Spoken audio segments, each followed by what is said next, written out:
Hey guys, it's Gordon, Fascinated by Fungi here. We've had a fantastic day out here on the Sonoma coast. We found a whole bunch of mushrooms. Mushroom season is in full swing. We have a lot of diversity, so I got some interesting things to show you.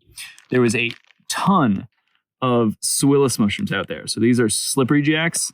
They're pretty slippery on top and have these sort of angled yellow pores. There's at least 4, 5, 6, 7 different species out here. There's quite a few. They're okay edibles, but I'm not going to pick them when I've got better stuff. So I picked a few of these just to show you.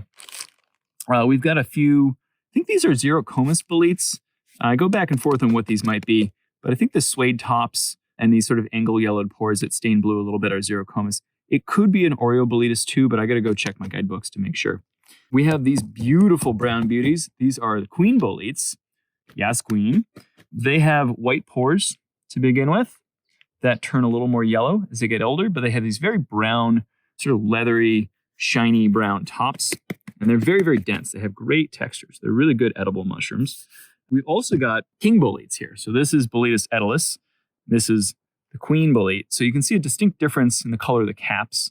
These are really solid, chunky, great edible mushrooms too, but they grow in slightly different habitats. So this grows under pine, and then this Queen Bolete is going to be growing under the tan oak in the more deciduous forests. So what else? We got some other good things here. This is the Midnight Entaloma. This is my first time seeing it this season. This is a good edible mushroom. It's also blue and very impressive looking, kind of almost waxy. I have one little piece of honey mushroom, Armillaria, that I grabbed just to show you guys. Got a couple of Rhizopogon. So these are little like truffle hypogeous fungi. They like to bounce. These are mycorrhizal pine. They're kind of yellow and they'll stain kind of red. And I can break one open here for you guys so you can see. Oh, it really has the texture of like styrofoam inside.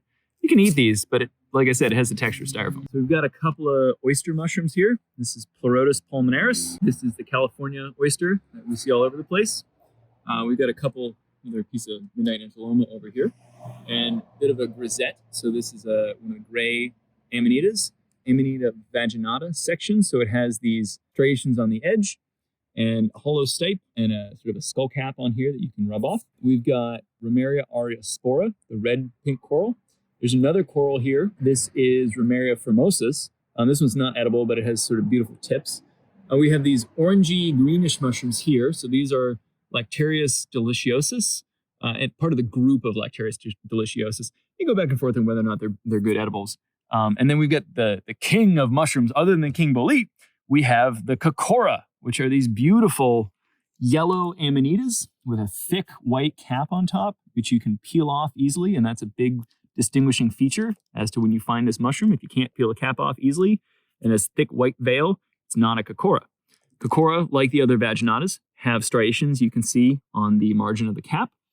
They have a nice thick skirt or annulus here, which is almost a little yellowy, these kind of cream-colored gills, a fairly uniform stipe that comes down. The vulva is not bulbous, it's straight down.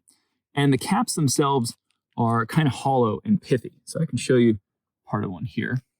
So the cap actually has a hole in it, and that's full of like a little bit of pithy stuff. But these are texturally really good mushrooms. I go back and whether or not the flavor is something I actually like. But what I'm going to try this time is I'm going to boil them, and then I'm going to just pan fry them after I drain them off. And I think they'll be really good textural mushrooms and hopefully develop some nice sweet umami. So fantastic day of hunting. Really happy to be out here with my buddy Brian, who's been filming. So I appreciate that. And man, just look at these gorgeous mushrooms. Whew. Gotta love mushroom season in the Sonoma coast. It's good stuff.